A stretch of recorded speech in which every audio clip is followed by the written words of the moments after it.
안녕하세요. 유관방 잔소리쟁이 안임 원장. 수다쟁이 최미옥 원장입니다. 아이들 보게 되면 입냄새 나는 아이들이 있단 말이에요. 네네. 그래서 아이들도 스트레스를 많이 받아요. 친구들한테 막 놀림 당한다고 엄마가 네. 걱정하셔서 우리 한의원 오는 애들이 좀 있거든요. 네. 보통 이제 입 냄새라는 게 네. 생리적 구취와 병리적 구취가 있는데 여기서 문제가 되는 건 이게 병리적 구취입니다. 네. 아무래도 이제 입이나 코, 호흡기, 폐, 소화기에 문제가 있어서 일단 이게 입에 냄새가 나는 거거든요. 네. 아이들한테 흔히 볼 수 있는 구취는 이 비염이나 축농증이 축농 쪽에서 코가 이렇게 고였게 되면서 나타나거나 또- 아무래도 이제 축농증이라든지 비염이 있는 아이들 같은 경우에는 일단 먼저 코 부분을 해결해야 됩니다. 네. 특히 이게 코 쪽에 상체 쪽에 있는 열이 뭉쳐 이런 아이들이 열이 뭉쳐 있기 때문에 열을 풀어주면서 그 호흡기를 편하게 만들어 줘야지 입 냄새도 같이 좋아지게 되는 거고요. 그렇죠. 또- 코가 안에 고여 있다가 뒤로 넘어가도 냄새가 나. 그렇죠. 이제 네. 거기서 이제 그 부분이 이제 코를 어떻게 하든가 좋게 만들어 줘야지 네. 입 냄새가 개선돼야 되고, 두 번째는 이게 위장에 열이 많을 때. 그렇죠. 그런 경우는 단 음식 많이 먹는 그렇죠. 때. 그리고 또 위장열 중에 단 음식과 밀가루 음식. 그렇죠. 수별 생기는 원인이 두 가지잖아요. 그러니까 보통 입에서 네. 냄새 나는 것들이 속에서 이게 올라오죠. 속에서 훅 올라오는 올라오죠. 아이답지 않는 냄새가 있다고 그렇죠, 하거든요. 그렇죠. 그래서 엄마도 깜짝 놀라고 그래서 네. 이거 아이도 그러니까 자기도 얼마나 힘들겠습니까? 이제 그런 애들 같은 경우에 아까 말한 단 음식을 많이 먹는 애들이 그럴 수가 있거든요. 네네네. 근데 그래서 위장에 열이 있는 아이들 대부분 또 치아도 좀 약하고요.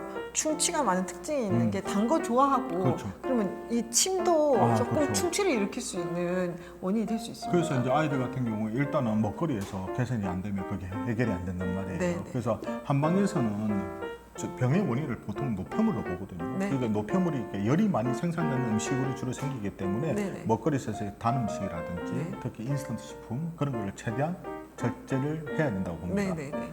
또 그 입에서 또 단내 나는 아이들이라든지 반복적으로 이렇게 구내염이 나는 애들 같은 경우에 특히 열이 많이 나는 음식, 네. 단 음식, 네. 또 특히 요즘 애들 주스 많이 먹지 않습니까? 그 안 됩니다. 네.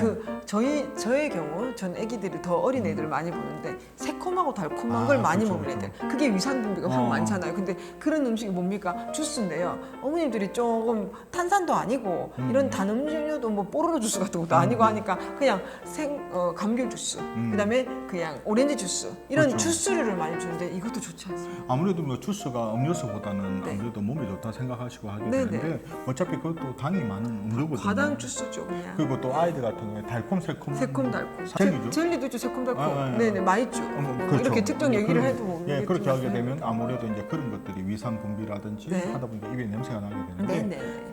그런 부분에 있어서는 이제 입 안에 뭐 아무리 입 냄새 난다 해서 입 치아를 아무리 깨끗이 닦아줘도 냄새는 어디서 올라오냐면 속에서 올라오는 그래서 아이들 같은 경우 소화 기능을 좋게 만들어주고 네. 또 특히 이제 먹거리를 좀 조심해주게 되면 네. 입 냄새가 확 줄거든요. 네. 그래서 아이들은 금방금방 바뀝니다. 그런데 일단 먹거리가 조정이 안 되면 절대 개선이 안 됩니다. 그렇죠. 그래서 오늘의 포인트는 코와 입냄새가 다 있는 아이는 분명히 이 위장 치료를 해주면 이 두 가지가 다 좋아진다는. 그러니까 이걸 몸을 크게 봐야 됩니다. 네. 아이들한테 입에 냄새 나는 것 같은 경우에 그냥 입 앞만 판다 해서는 해결이 안 되거든요. 근데 아이가 감기라든지 잔명치레를 많이 하는 애들 같은 경우는 호흡기 부분이라든지 그 부분을 개선시켜 줘야 되고, 위열, 특히 한방에서만 위열이 많이 난 아이들 같은 경우는 그 열을 만들게 되는 단 먹거리. 음식이라든지 네. 먹거리 같은 경우를 좀 개선되지 않게 되면 개선이 되지 않습니다.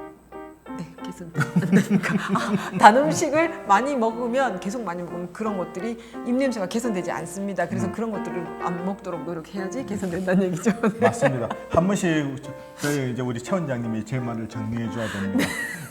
왜 그런가 하면 안 원장님이 대부분 내용 정리를 하시니까 대부분의 어떤 중요한 학술적 얘기는 다 얘기하시고 제가 약간 이제 로컬에 나와 있는 환자 경우나 이런 것들을 얘기하면서 정리를 해드려야 돼요. 맞죠? 그렇죠. 그러니까 어차피 저희도 애들 진료를 많이 하다 보니까 네. 애기들한테도 왜냐면 했던 얘기 또 하고 보게 되면 내가 이게 습관이 돼서 그래요. 애들은 한 얘기 또 하고 들어왔을 때 얘기하고 중간에 얘기하고 나갈 때도 하면 먹으면 안 된다 이게 제가 입에 붙다 보니까 제가 또 한번 변명할게요. 네. 안 원장님은 아주 의무감이 뛰어나신 분이라 오늘 이거를 이렇게 방송으로 다 해야 된다고 머릿속에 생각하는 제이거든요. 그래서 준비를 다 했으니 빨리 그 시간 안에 얘기를 하겠다. 그러다 보니까 말도 꼬이고 발음도 안 정확할 때가 있어요. 그 같이 하는 파트너로서 이거를 조금 이렇게 정리해주고 싶은 마음이 있는 거예요. 우리 또 잘못되는 거는 못 보거든요. 맞습니다. 하여튼 뭐 이렇든 저렇든 간에 네. 입냄새가 난 애들 같은 경우에 그냥 너무 걱정하지 마시고요. 네. 아예 일단 그 부분 먹거리 같은 네. 경우만 해결되고 네. 또 아이가 호흡기 약한 애들은 호흡기만 치료해야 되면 입냄새는 바로 잡히거든요. 네. 근데 애가 그것 때문에 괜히 속상해서 친구들한테 또이 놀림 속상하게 받으면 안 놀림 받게 된다. 되면 예. 이게 심리적으로도 애들이 생각보다 우리는 그 정도라고 생각했는데 애들이 그 때문에 심각하게 오늘 또 정리하겠습니다. 입에서 냄새가 난다고 치아만 자꾸 생각하지 마시고 병리를 붙이는 뭐 아까 말씀하신 대로 호흡기, 코, 목 이쪽 부분에 자꾸 냄새가 나거나 위열이 문제여서 음식과 호흡기 치료 요거 두 가지 꼭 알겠습니다. 신경 쓰세요. 알겠습니다. 이렇게 하겠습니다. 자, 이처럼 궁금한 육아 정보는 언제든지 댓글 달아주시면 준비해 보도록 하겠습니다. 우리 아이들 위한 잔소리쟁이 안녕히 원장, 수다쟁이 최미영 원장이었습니다. 좋아요와 구독하기 잊지 마시고요. 다음 영상에도 만나 뵙겠습니다. 육아는 한방.